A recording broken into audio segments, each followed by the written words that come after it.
This is Movies That Should Have Got a Sequel But Didn't, Action-Packed Edition. Remo Williams, The Adventure Begins, and it ends right here.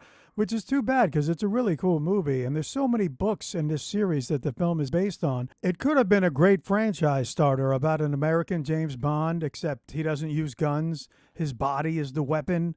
Which begs the question, why again? Why aren't you using guns? So you're going to go in and infiltrate this bad guy's lair of like 200 dudes with machine guns and you got nothing? Like, I get it, you are the lethal instrument, but maybe take a gun just in case? Like if this secret organization tried to recruit me and they said, we don't use guns, I'd be like, yeah, but the bad guys do, though, so that's going to be a little problem for me. Anyway, I love this movie, and it does suffer a little bit from the origin story thing where it takes a little while to get going. He doesn't really do anything until like the 45-minute mark, but once it gets going, the last half of this movie is awesome. And the only other negative thing is the late, great Fred Ward, who's been amazing in everything he's ever done, probably miscast in this because at the time he seems a little too old to start a franchise. Big Trouble in Little China, everybody loves this movie now, but it was a bomb at the time. And probably because of the way it was marketed, like it was supposed to be Indiana Jones or something, which it was supposed to be in the original John Carpenter script, but it was Kurt Russell's idea to change it up and be like a bumbling idiot who doesn't really do anything.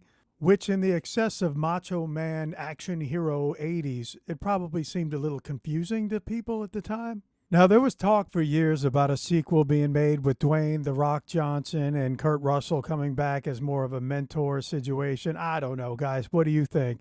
I mean, I'd watch it, but I don't know if they're going to do it now. Enter the Dragon. Now, this probably shouldn't be on the list because we all know why it didn't get a sequel. Had nothing to do with box office. It's because, unfortunately, Bruce Lee passed away right before this movie premiered. Which really sucks because the one thing he wanted most was to be a film star in America like he was in China. He was huge in China at the time. He could have done this character over and over, like being a martial artist who works for the CIA, and he doesn't use guns either, but this movie has the best workaround for that. The evil villain doesn't allow guns on the island, so they just take that out of the equation. That way we don't have to get that bad action movie trope where guys with guns are rushing a guy who doesn't have any guns. Just back up and shoot him. His body is a weapon. Why are you going toward him? Stay away from him.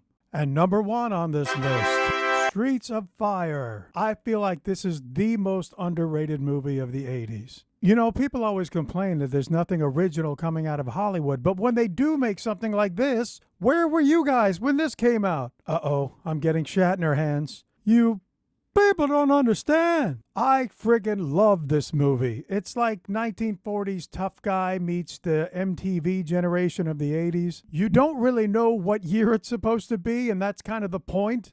A lot of people made fun of the stilted dialogue, but director Walter Hill said that was intentional to evoke the spirit of those B movies from the 40s and 50s. You got a young Willem Dafoe as the villain who's so menacing. You got Diane Lane in all her early hotness. So hot.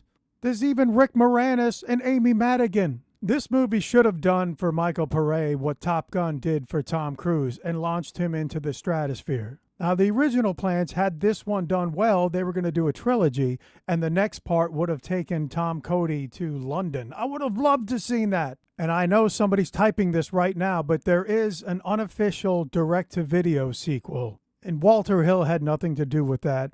All they do is use the same character name. I can't find it anywhere, but I heard it's terrible.